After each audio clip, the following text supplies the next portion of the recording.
보통 외부에서 목사님 오시면, 전 외부 사람이 아닙니다. 외부에서 목사님 오시면 담에 서시자마자 할렐루야! 아마 이렇게 인사를 하실 겁니다.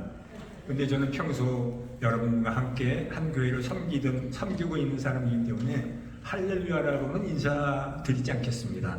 대신 우리 한번 샬롬이라는 인사를 좀 하고 싶습니다. 우리 목사님께서 샬롬이라고 다른 사람에게 인사할 때는 그 샬롬에 들어있는 의무까지, 샬롬에 들어있는 뜻까지 알고 샬롬이라는 인사를 해야 된다고 말씀하신 거 기억나십니까? 그 샬롬, 정말 상대방의 평안을 빌어주는 그 책임감을 가지고 샬롬이라는 인사를 해야 된다고 말씀하셨습니다. 오늘 좌우에 있는 분들하고 샬롬이라고 인사를 나눌 때 그 책임감을 가지고 우리 서로가 좌우를 돌아보시면서 샬롬, 샬롬 인사하기로 하겠습니다.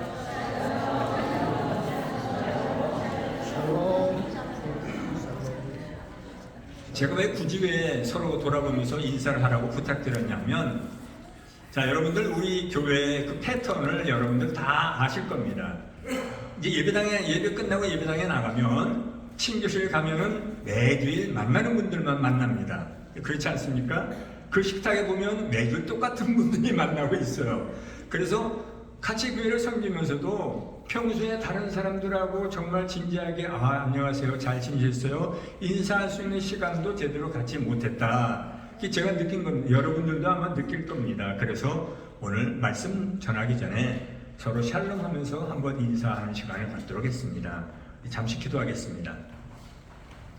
하나님 아버지, 예수님께서 부활하신 이후 첫날 제자들에게 나타나셨을 때 샬롬으로 제자들에게 주님만이 주실 수 있는 평강을 주신 줄을 기억합니다. 하나님, 우리가 말씀 듣기 전에 서로가 서로를 향해서 샬롬이라고 서로의 마음을 전했습니다. 아버지, 오늘 이 시간 하나님의 그 마음, 예수님께서 우리를 향해 주시는 그 마음을 품고 말씀 속으로 들어갈 수 있도록 하나님 우리를 인도하여 주시옵소서.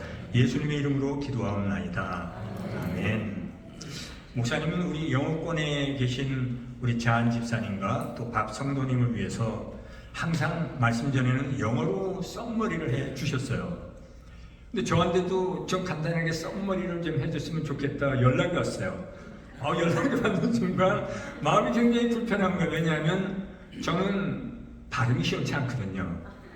혹시 잘못 전하면 또 잘못 이해하실까봐 제가 특별히 제가 오늘 전할 말씀 썸머리를 영어로 번역해서 우리 잔 집사님과 박 집사님께 미리 드렸을 거예요. 그리고 또 오늘 또 새로 오신 분에게도 자코 형제에게도 아마 받으셨죠? 썸머리. 그래서 이미 썸머리를 읽어보신 분들은 오늘 제가 무슨 이야기를 할지 이미 다 알고 계실 겁니다. 물론 저는 오늘 한국말로 하지만 제가 전하는 말씀이 우리 자한 집사님, 밥 성도님, 또 자코 성도님께 이르기까지 잘 이해되는 언어로 들을 수 있도록 하나님께서 도와주실 줄을 믿습니다. 여러분이 일상의 경험 중에서 어느 곳을 방문했다가 벌써 문이 닫혔네? 크로즈라고 써놓은 그런 간판을 보고 조금 당황했거나 혹은 낭패를 당한 경험들이 아마 있을지도 모르겠습니다. 오늘 저와 여러분이 함께 나누고 싶은 주제는 바로 문입니다. 오픈된 문, 크로즈된 문, 그 문은 우리는 어떤 관점으로 바라봐야 하는지 그 문에 대해서 잠시 말씀을 나누고 싶습니다. 우리 본문 22절에 나오는 예루살렘으로 여행하시더니라는 이 말은 단순한 여행이 아닙니다. 누가복음 9장 51절에 보면 예수께서 승천하실 기약이 차감해 예루살렘을 향하여 올라가시기로 굳게 결심하시고라는 말씀이 있습니다. 자, 승천은 예수님께서 본래 계셨던 곳으로 다시 돌아가는 것이 승천입니다. 그런데 이 승천은 예수님의 십자가의 죽으심과 부활 이후에 일어날 사건이기 때문에 먼저 예수님이 십자가에 죽으시기 위해서 오랫동안 사역하시던 갈릴리 지역을 떠나서 이제 예루살렘으로 올라가시려고 굳게 결심하시고 출발하신 여행이 바로 오늘 본문에 나오는 예루살렘으로 여행하시더니라는 말 속에 들어 있습니다. 자, 그렇기 때문에 이 여행은 단순히 예수님의 사역의 장소를 갈릴리에서 예루살렘으로 옮기는 지리적인 이동을 말하는 것이 아닙니다. 하나님이 구약에서부터 예언에 나오시고 약속해 주신 구속사의 성취를 이루기 위한 이동입니다.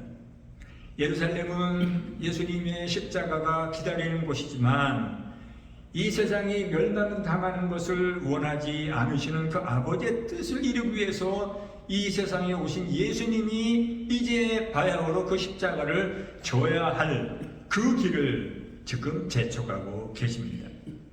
오늘 본문은 예루살렘을 향해 가시는 예수님 앞에 어떤 사람이 불쑥 던지는 질문으로부터 시작됩니다. 23절입니다.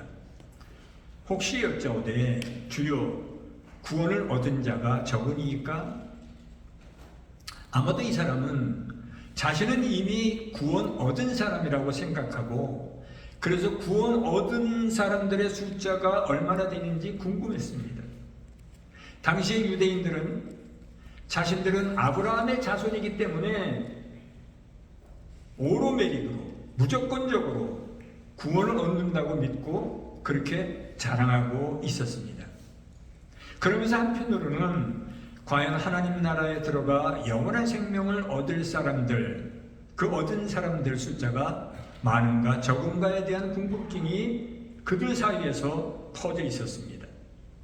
그래서 이 사람도 구원 얻은 그 사람의 숫자가 과연 얼마나 되는지, 그 숫자에 자신도 들어가 있는지 정말 궁금했습니다. 예수님은 이 사람의 질문에 대답하지 않으시고 24절에서 좁은 문으로 들어가기를 힘쓰라. 내가 너희에게 이르노니 들어가기를 구하여도 못하는 자가 많으니라. 구원 얻은 자가 얼마나 되냐고 알고 싶다고? 그러면 좁은 문으로 들어가기를 힘쓰라. 좁은 문으로 들어가기를 힘써도 들어가지 못하는 자가 많을 것이다. 예수님이 그렇게 말씀하셨습니다. 어떻게 보면 그 사람이 기다리던 대답과는 전혀 다른 말씀이었습니다. 예수님은 이미 산상수훈을 베푸실 때 좁은 문에 대해서 말씀하신 적이 있습니다.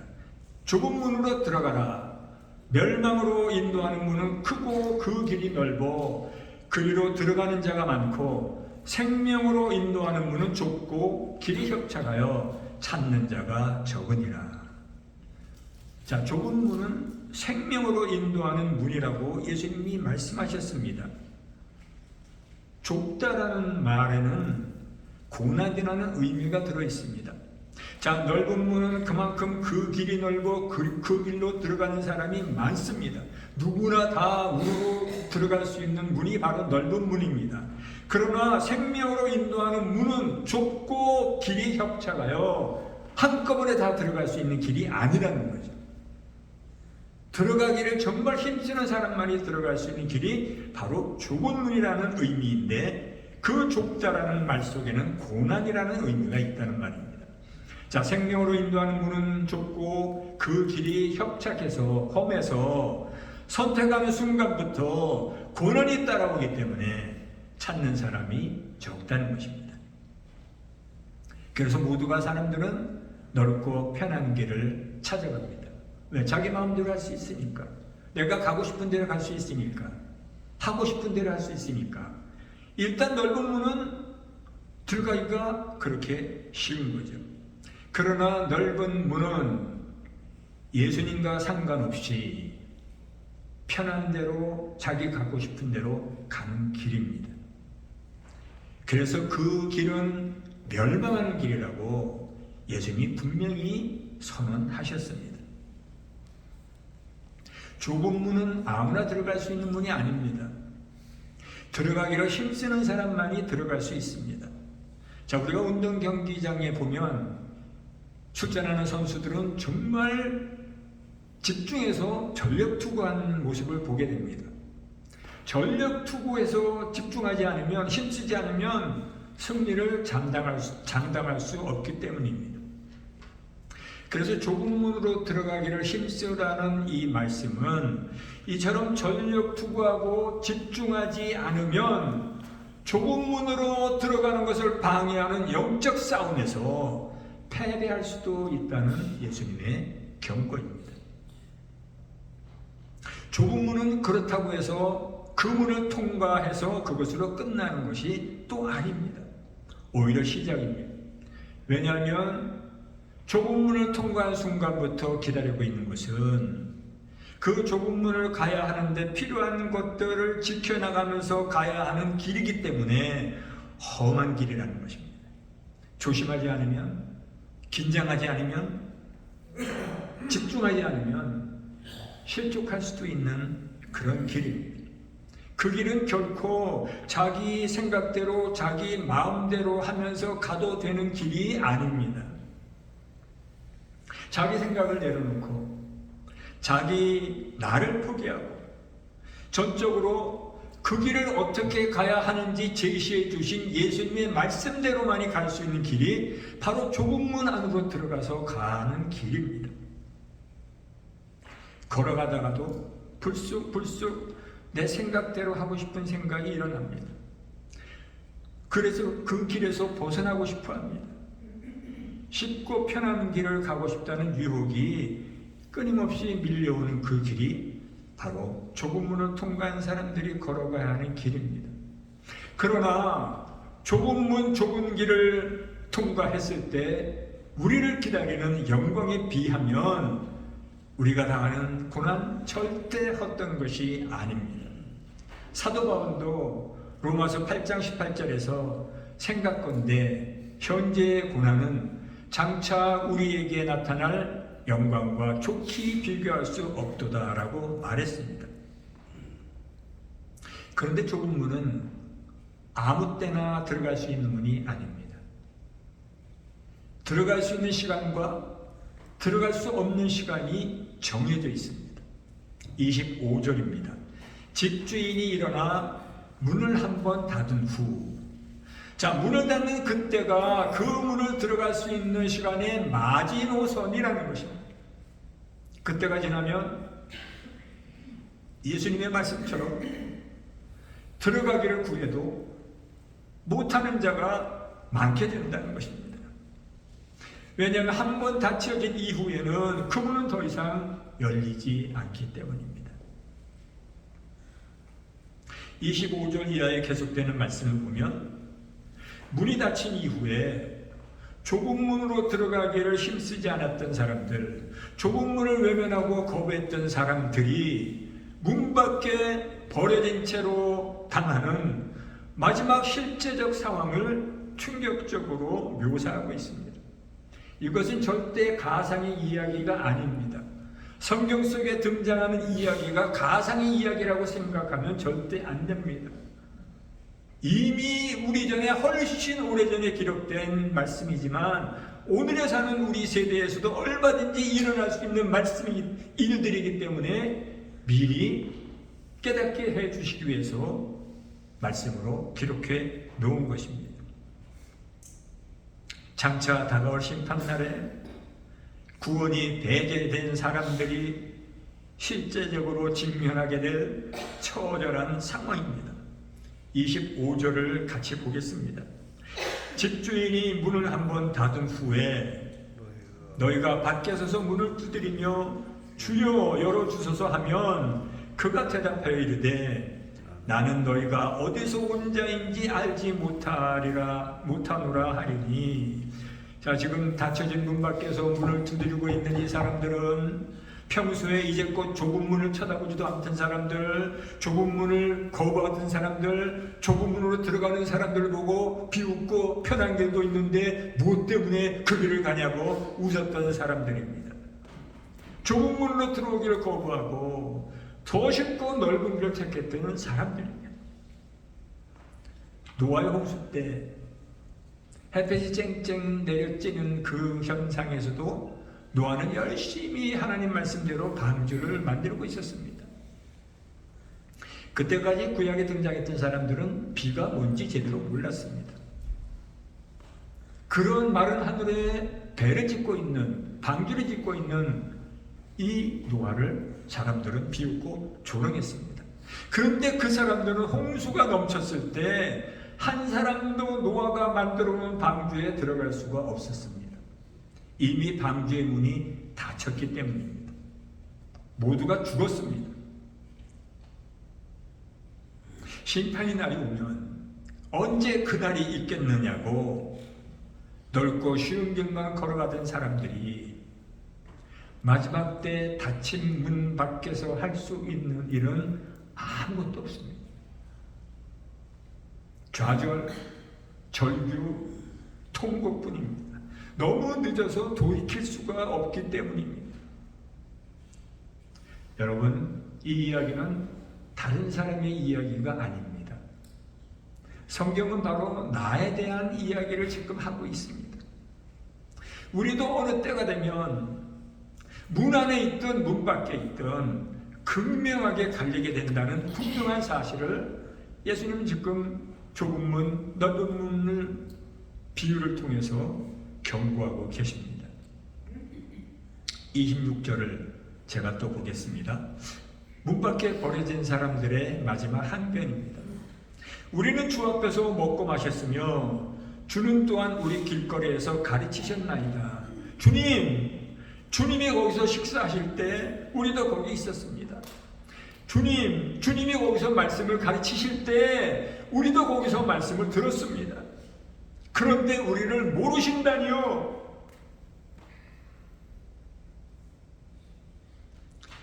이 사람들은 지금 닫혀진 문 밖에서 자기들도 주님을 알았고 같이 식탁에도 있었고 주님과 교제가 있었다고 항변하고 있습니다. 우리 기억 안 나세요? 그러나 이 사람들의 외침은 예수님 앞에 여지없이 거절당합니다. 27절입니다. 나는 너희가 어디로서 왔는지 알지 못하노라. 행악하는 모든 자들아 나를 떠나가라.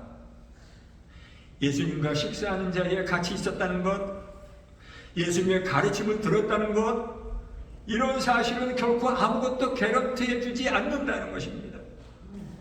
그들은 예수님과 식탁 교제도 즐기고 말씀도 들었지만 적극적으로 주님이 어떤 분인지, 주님이 내게 무슨 일을 베푸셨는지, 그 좁은 문이신 주님 안으로 들어가서 주님을 진정 만나고 싶어하는 그런 노력조차, 그런 생각조차 갖지 않았고 주님과 인격적인 교제도 관계도 맺으려 하지 않았습니다. 단지 무리 중에 앉아 있었을 뿐이었습니다. 저는 오늘 이 성전에 앉아있는 모든 분, 한 분 한 분 어느 누구도 이런 사람이 없기를 간절히 소망합니다. 성전 안에 앉아있는 무리 중에 한 사람이 아니라 예배 가운데 임하시는 예수님을 꼭 만나고 그 예배에 성공하는 사람 되십시오. 예수님의 말씀 앞에 내가 누구인지 깨닫고 내가 과연 어떻게 이 자리에 있게 되었는지 돌아보고 혹시 아직도 문 밖에 계신다면 이제는 양의 문이시라고 말씀하신 그 생명의 문이신 예수님 안으로, 좁은 문 안으로 들어가야 합니다. 그 안에서 예수님을 만나야 합니다. 오늘이 그날이 될 줄을 믿습니다. 생명으로 인도하는 좁은 문으로 들어가지 못하고 멸망으로 인도하는 넓은 문을 선택하는 사람은 예수님과 관계가 없는 사람이 되고 말 것입니다. 그래서 예수님은 나는 너희가 어디에서 왔는지 알지 못하노라, 모른다고 하십니다. I don't know who you are. 얼마나 무서운 말입니까? 마지막 생사의 갈림길에서, 죽느냐 사느냐의 갈림길에서 나를 모른다고 예수님이 말씀하시는 것처럼 참담한 비극은 없습니다. 마태복음 7장 23절에는 마지막 날 닫힌 문 밖에서 처절하게 자기 방어 논리를 펼치는 사람들을 향해서 예수님께서 하신 말씀이 있습니다. 제가 읽겠습니다. 그날에 많은 사람이 나더러 이르되 주여 주여 우리가 주의 이름으로 선지자 노릇하며 주의 이름으로 귀신을 쫓아내며 주의 이름으로 많은 권능을 행하지 아니하였나이까 하리니 그때 내가 그들에게 밝히 말하되 내가 너희를 도무지 알지 못하니 불법을 행하는 자들아 내게서 떠나가라. 그날은 마지막 심판날입니다. 주님의 이름으로 선지하며 주님의 이름으로 귀신을 쫓아내며 주의 이름으로 이것도 하고 저것도 하고 하지 않았나이까. 무엇을 하며 자기들이 한 일을 열심히 늘어놓고 있습니다. 내게 이런 공로가 있습니다. 이 일은 제가 한 것이 아닙니다. 모두 다 주님께서 하셨습니다. 저는 단지 도구였을 뿐입니다. 이런 고백이 없는 사람들입니다. 말로는 주의 이름으로 했다고 하면서도 실상은 자기가 한 일을 늘어놓고 있습니다. 결국 자기를 나타내는 것입니다. 예수님이 이런 사람들을 나는 너희가 어디서 왔는지 알지 못한다고 말씀하십니다. 예수님에 대한 믿음의 고백이 없어도 우리는 교회를 얼마든지 드나들 수가 있습니다. 교회는 많은 사람들이 모이는 곳이기 때문입니다. 그래도 아직은 괜찮습니다. 그러다가 어느 한순간 말씀이 마음에 부딪히면 그 깨달음이 오고 자아가 무너지면서 진정 예수님 앞에 고백하는 사람으로 변할 수만 있다면 그래도 좋겠습니다. 그런데 문제는 그렇지 못하는 사람이 많다는 것입니다. 현대 교회가 안고 있는 심각한 문제 중에 하나가 구원 얻지 못한 교회 안에 성도가 있을 수 있다는 것입니다. 우리는 다 크리스찬입니다. 여러분 인정하십니까? 그러나 교회 안에도 난 크리스찬이 있는 세대로 흘러가고 있다는 사실 또한 부인할 수가 없습니다. 여러분 크리스찬, 그리스도인이라는 그 이름의 뜻이 무엇입니까? 예수님을 닮아가는 일, 예수님을 따라가는 일입니다.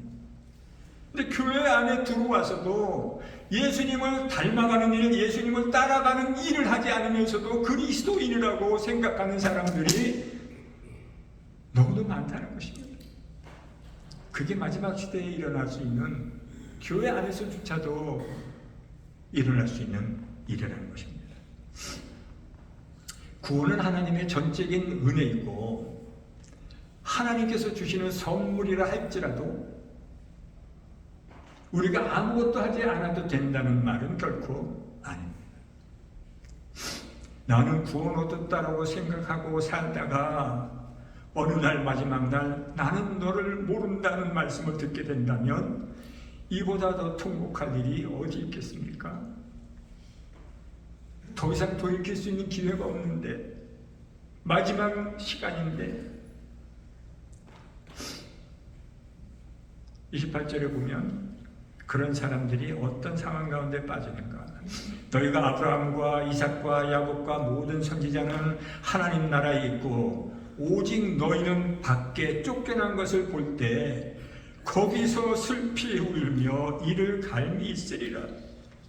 문 밖에 버려진 채로 할 수 있는 일은 슬피 울며 이를 가는 일밖에 할 게 없습니다. 이 말씀은 매번 읽을 때마다 제 마음을 아프게 합니다. 구원의 날에 문 밖에서 슬피 울며 이를 갈고 있는 그 사람이 바로 내 형제, 내 친척일 수도 있기 때문입니다. 좁은 문 안으로 생명 내신 예수님에게로 들어오라고 그렇게 얘기해줘도 듣지 않고 있다가 그래서 너무도 후회되고 서러워서 슬피 울고 있을 그 한 사람을 우리는 돌아봐야 합니다. 우리에게 구원을 주신 이유가 어디 있습니까? 나만 구원을 얻었다고 살아가게 하기 위해서 우리를 구원해 주신 것이 아닙니다. 내가 구원의 감격을 경험하고 내가 구원을 얻었다고 확신한다면 다른 사람도 나처럼 구원 없는 길을 찾아갈 수 있도록 도와주는 것이 우리가 이 시대에 해야 하는 일입니다. 아직은 문이 닫히지 않았습니다. 그래서 아직은 희망이 있습니다. 포도원 주인이 포도원에 무화과 나무를 심어놓고 열심히 가꾸면서 열매가 열리기를 한 3년 동안 기다렸습니다. 그런데 3년이 지나도 열매를 맺히지 못하니까 포도원을 담당하는 그 포도원 지기에게 그 나무를 아예 찍어버리라고 명령을 내립니다. 더 이상 기다리지 않겠다는 것입니다. 그때 포도원 지기가 주인에게 간청합니다. 주인님, 금년 한 해만 더 기다려 주십시오. 제가 두릅하고 거름도 주고 만약에 과실을 맺지 못하면 그때 찍어버리십시오. 열매를 맺지 못하는 무화과 나무를 뿌리채 뽑아버리고 싶지만 그래도 열매 맺기를 기다리면서 또 1년을 기다리시는 그 하나님의 마음을 보여주는 예수님의 비유입니다. 심판은 반드시 있습니다. 다만 보류하고 계십니다. 그러나 무한정 보류하시지는 않습니다. 자, 무화과 나무에게는 1년이라는 한시적인 기회가 주어졌지만 우리에게는 앞으로 몇 년의 기회가 주어질지 우리는 알 수가 없습니다. 그렇기 때문에 아직은 때가 아닌 지금 이 자리 여기에서 구원의 문, 좁은 문으로 예수님께로 들어가야 합니다. 이 기회가 지나가 버리면 다음에는 이미 늦어버리게 될지도 모릅니다. 그날이 오늘일지 내일일지 언제인지 알 수 없기 때문입니다. 아까 성가대 찬양의 가사 중에 주께로 한 걸음씩 왜 나가지 않느냐, 기회를 잃지 말고 내 마음을 정하라는 가사가 얼마나 마음 가운데 은혜가 되는지 감사하면서 들었습니다. 그렇습니다. 왜 주님께로 나가지 않습니까? 그 길이 우리에게 열려 있는데 우리가 좁은 문 안으로 들어가기를 힘쓰기만 하면 우리가 할 일이 없습니다. 왜? 주님께서 내 손을 붙잡아서 이끌어 주시기 때문입니다. 그 길을 끝까지 갈 수 있도록 마침내 영광, 주님께서 기다리시는 그 영광의 그 시간에 주님을 만날 수 있기까지 주님 우리를 붙들어 주신다고 약속하셨습니다. 예수님의 관심은 우리의 생명이 있습니다. 왜냐하면 예수님이 대신 십자가에 그 처참하게 손과 발에 못을 박히면서 피를 흘리면서 대신 죽어 주시면서 대신 살게 하신 우리의 생명이기 때문에 예수님의 관심은 오직 우리의 생명이 있습니다. 우리의 생명이 어떻게 될까봐, 우리의 생명이 잘못될까봐. 그래서 우리의 생명이 끝까지 좁은 문 안에서 가기를 원하셔서 우리에게 오늘도 좁은 문 안으로 들어오기를 원하십니다. 좁은 문 안에서 예수님과 동행하십시오. 예수님은 좁은 문으로 들어온 우리가 홀로 그 길을 가도록 내버려 두시지 않으십니다. 그 길을 끝까지 가도록 동행해 주시면서 혹 우리가 넘어지더라도 아주 넘어지지 않게, 쓰러지더라도 아주 쓰러지지 않게 일으켜 세워 주셔서 끝까지 예수님을 만나는 그날까지 우리로 하여금 좁고 협착한 그 길을 집중해서 갈 수 있도록 우리를 이끌어 주십니다. 우리의 남은 시간 얼마인지 모르겠습니다. 어느 누가 장담할 수 있겠습니까? 그 날이 이르기 전에 좁은 문 안에서 예수님과 끝까지 동행하는 한 분 한 분이 되시기를 간곡하게 부탁드립니다. 기도하겠습니다. 하나님 아버지, 세상은 패역한 세대로 흘러가면서 오늘 거룩한 주일날 아버지 집에 와서 예배드리는 우리를 향해서 비웃고 조롱하고 있을지 몰라도 하나님, 우리는 인생의 끝날에 어떤 길이 기다리고 있는지 알기 때문에 오늘도 이처럼 주의 전을 찾아나와 아버지 앞에 예배 드리는 한 사람으로 있게 해주신 것을 진심으로 감사드립니다. 하나님, 우리가 좁은 문 안으로 들어올 수 있도록 우리를 붙들어 주시고 기다려 주심 또한 감사드립니다. 이 길을 가는 그 끝날까지 하나님, 우리의 허물을 덮어주시고 우리의 죄악을 또한 용서해 주시면서 끝까지 주의 보혈로 우리를 정결하게 씻어 주시면서까지 그 길을 갈 수 있도록 도와주실 줄을 믿습니다. 하나님 아버지, 문 밖에서 마지막 날 처절하게 슬피 울며 이를 갈고 있을 그 한 사람이 바로 우리가 알고 있는 한 사람일지도 모른다는 생각으로 하나님, 끊임없이 그들을 향해서 예수님을 증거하는 사람으로 살아갈 수 있도록 하나님 도와주시옵소서. 말로만이 아니라 우리의 삶을 통해서 예수님을 증거할 수 있는 통로가 될 수 있도록 하나님, 우리가 그런 삶을 살게 도와주시옵소서. 예수님의 이름으로 기도하옵나이다. 아멘.